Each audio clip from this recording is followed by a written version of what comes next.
All right, buckle up, because today we're diving deep into some seriously challenging stuff. Oh, yeah. David Hume's A Treatise of Human Nature. That's a big one. No kidding, it's not exactly light reading. Not at all. This is hardcore philosophy from the 1700s. Ah, And it's famous for it's still relevant. Yeah. Incredibly relevant. being super skeptical Yes. about how we know anything at all. Very skeptical. We've got excerpts straight from the treatise, Okay. plus some commentary to help us unpack it. Sounds good. But the goal here Mm-hmm. is to see what's still relevant to you, Yes. even centuries later. Well, what I find fascinating about Hume Yeah. is that he's not just, Yeah, building another philosophical system. right. He's like taking a wrecking ball to Yeah. ideas that most people just take for granted. Okay, so like what? Starting with how we even get knowledge. Oh, that's a big one. Yeah. All right, let's unpack that. Okay. He makes this big distinction between impressions and ideas. Right. Sounds kind of basic, Yeah, it does. but this is where his whole train of thought really gets going. Exactly. So everything starts with experience, right? Okay. You have these vivid impressions, which Mhm. are your direct sensations and emotions. Okay. The warmth of the sun on your skin, Mhm. the taste of like a perfect strawberry, Okay. the rush of excitement when your team scores, Got it. that Yeah. raw, immediate data. Yeah. That's what Hume calls impressions. So ideas are like the afterglow then. Exactly. The Interesting. picture copies. Okay. The things we think about, remember, imagine. So like remembering that amazing concert you went to? Yeah. Or picturing your dream house? Those are ideas Exactly. based on earlier impressions. That's it. So you're telling me everything in my head, Yeah. every thought, every memory, Mm-hmm. it all traces back to those initial Yes. vivid experiences. That's the radical thing. There's no isn't it? Yeah. inborn knowledge. He's saying we're blank slates Really? at birth. Wow. And everything we know comes from what we experience through our senses and emotions. Okay, that really flips the script Yeah, on how we usually think about knowledge. it does. But hold on. Yeah. If it's all just impressions Yeah. and ideas floating around, Yeah. how do they connect? Yeah. How do I go from seeing a photo of a beach Yeah, good question. to planning my next vacation? That's where the association of ideas comes in. Okay. Hume identifies 3 ways our minds Okay. link different ideas. All right, break it down for me. So resemblance. Okay, that seems pretty intuitive. Yeah, so if you see a picture of a dog Mm-hmm. that looks just like your dog, Yeah, like my furry pal. boom, you think of your dog, Yeah. even though it's a totally different dog in the picture. Yeah. It's the resemblance that triggers it. Got it. Then there's contiguity, Contiguity. Okay. which just means being close together Okay. in space or time. So think about a restaurant you love. Yeah. Sure. Maybe just hearing its name Mm-hmm. makes you picture the street it's on Yeah. or the friend you always go there with. Right, because they're linked in my experience. Exactly. Those ideas are linked Okay. because they're close together Got it. in your experience. And then cause and effect Yes. is like hearing a siren Mhm. and immediately thinking ambulance. Right. Because we've learned to connect those sounds.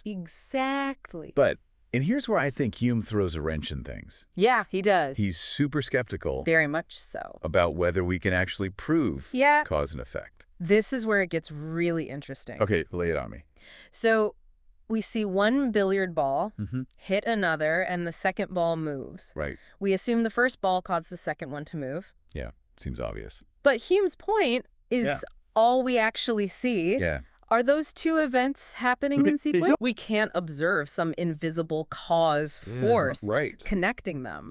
So it's like, just because I always see lightning before I hear thunder Yeah, exactly. doesn't mean I can 100% prove Right? that the lightning caused the thunder. Exactly. It could just be a crazy coincidence. That's possible, right? That always happens. Hume is pushing us to think deeper Yeah. about how we can really know that. Okay, so big implications here Huge implications. for science, for reasoning, For everything. for how we understand the world. Absolutely. Okay, my brain is already doing backflips, but he doesn't stop there, does he? No, he does not. He goes on to question even more things Yes. we usually take for granted. Like what? Like, can we really know Yeah. the true essence of things? The substance. Yeah, the substance. Exactly. Okay. So think about an apple.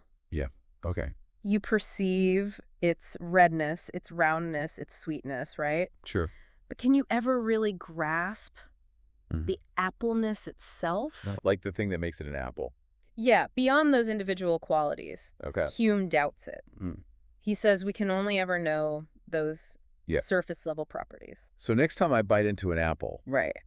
I should be asking myself, Yeah. am I actually tasting the apple itself? The essence of apple. Or just a bunch of sensations Yeah. that my brain is putting together? That's the question. That's kind of trippy. And it doesn't stop at apples. Oh, no. He applies the skepticism Okay. to our ideas of space and time, too. Wait, space and time too? We experience them. Yeah. Sure. Of course. But are they actually real entities Oh, okay. out there in the world? So you're telling me that space and time, Just wait. the fabric of our existence, That our minds organize our perceptions. might just be illusions It's a question. created by our brains. That's the question he's putting out there. Okay, my head officially hurts, It's a lot to take in. but in a good way. It isn't. Clearly, Hume is not afraid to just demolish some No, he's not. cherished philosophical assumptions. Nope. So far, we've questioned knowledge itself, Yeah. cause and effect, the nature of reality. Big stuff. What else? What else? Well, He tackles morality. all right. Bring on the moral mayhem. That's next.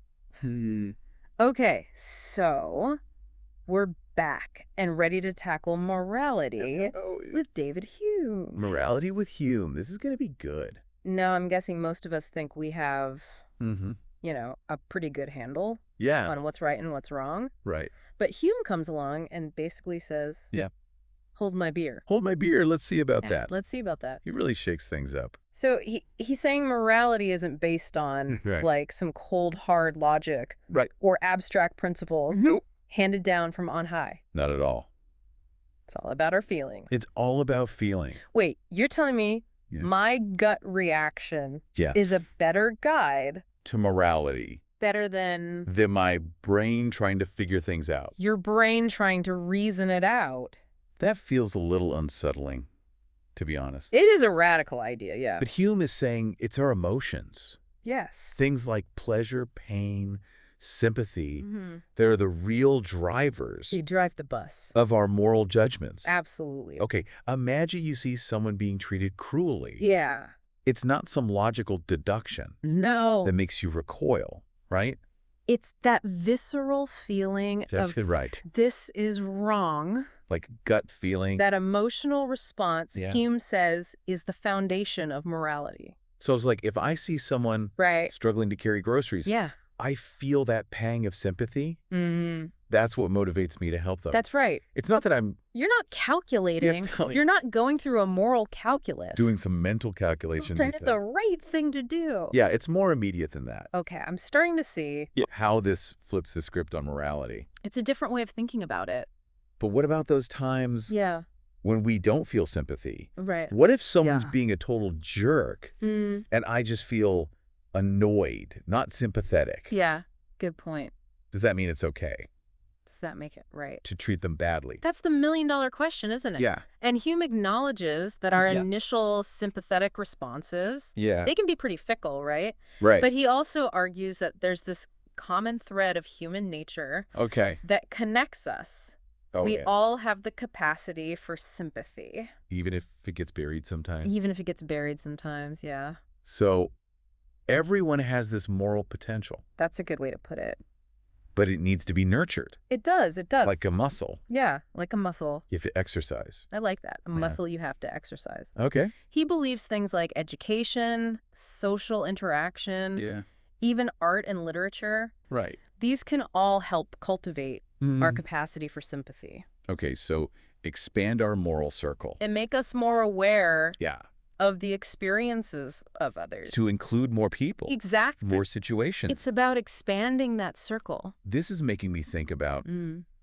how we talk about Mm-hmm. being a good person Right, right. in our society. What does that even mean? Yeah, what does it even mean? Yeah. It's often about, Yeah. following the rules, doing your duty, Following the rules. that kind of thing. Yeah. But Hume's suggesting it's more about, It's more nuanced than that. yeah, Yeah. understanding this complex interplay Right.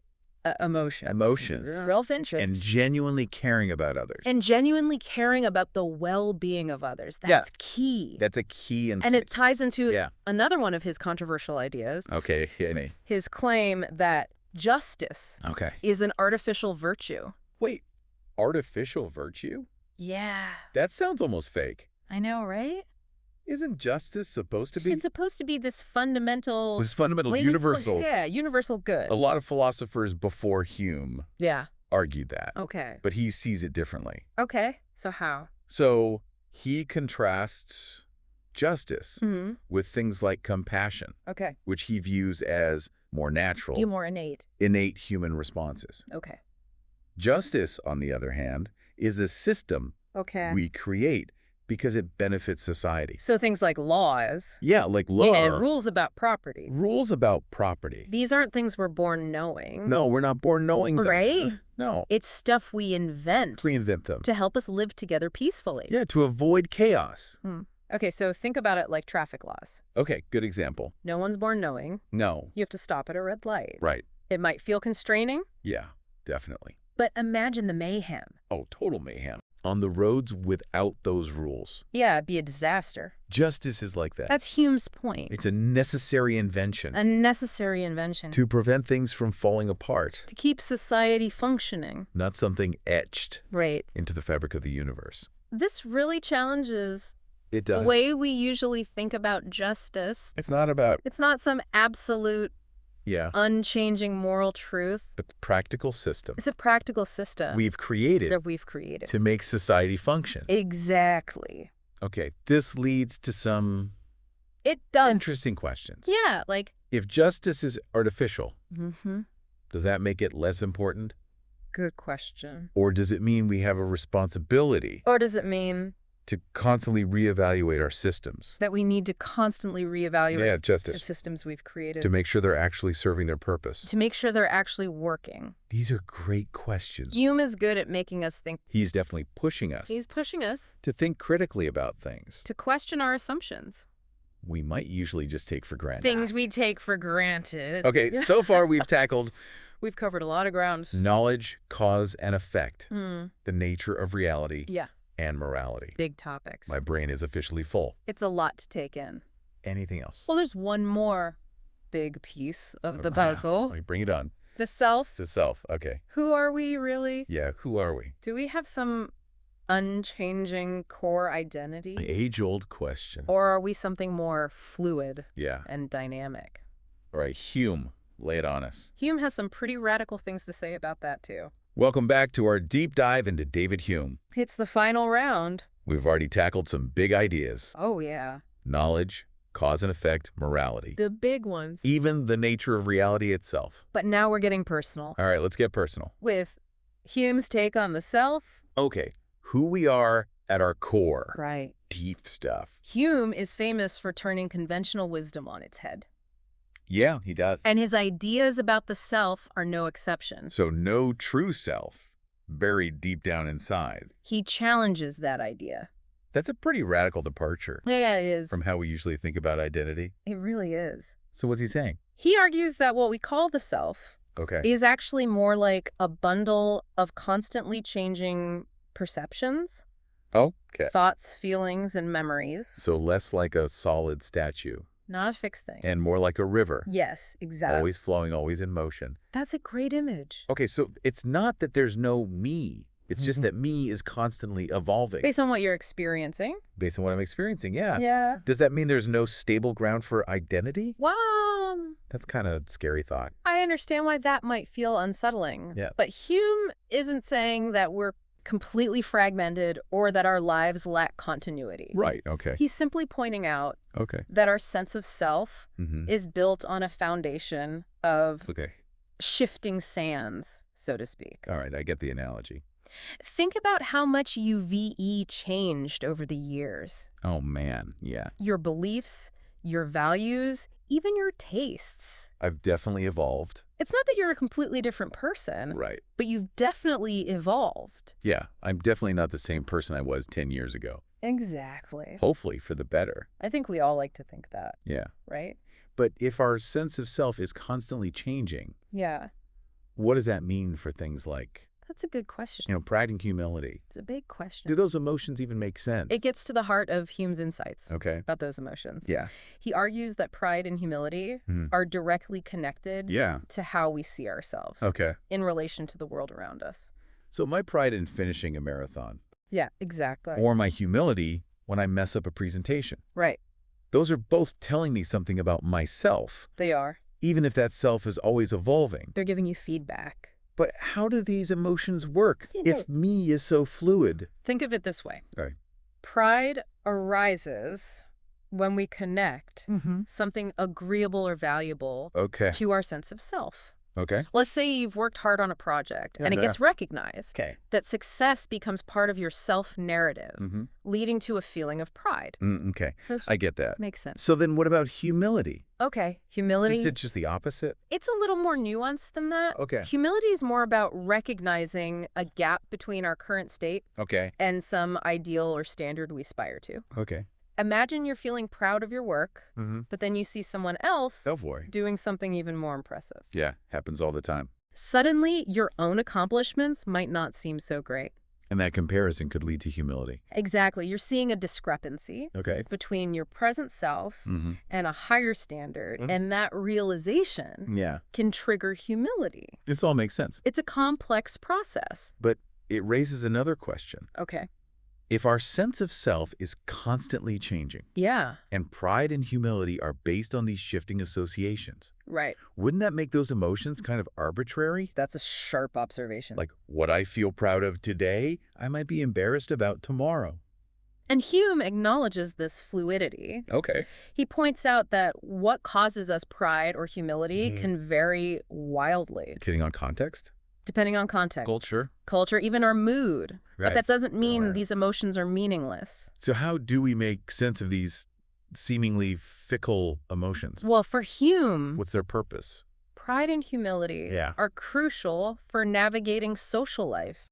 They give us feedback about our strengths and weaknesses, and they influence Yeah. how we interact with others. So pride can motivate us to achieve things, Exactly. contribute to society, Yeah. while humility can make us more open to learning and growth. It can keep us grounded. This is making me think about social media, Oh, yeah. where we're constantly bombarded All the time. with images, Images. stories of other people's successes. It's a highlight reel. It's like a giant machine It is. for triggering pride and humility, Constantly. often in unhealthy ways. Yeah, it can be a problem. No wonder we feel so insecure sometimes. It's a perfect example It is. of how Hume's insights are more relevant than ever. It's like he predicted it.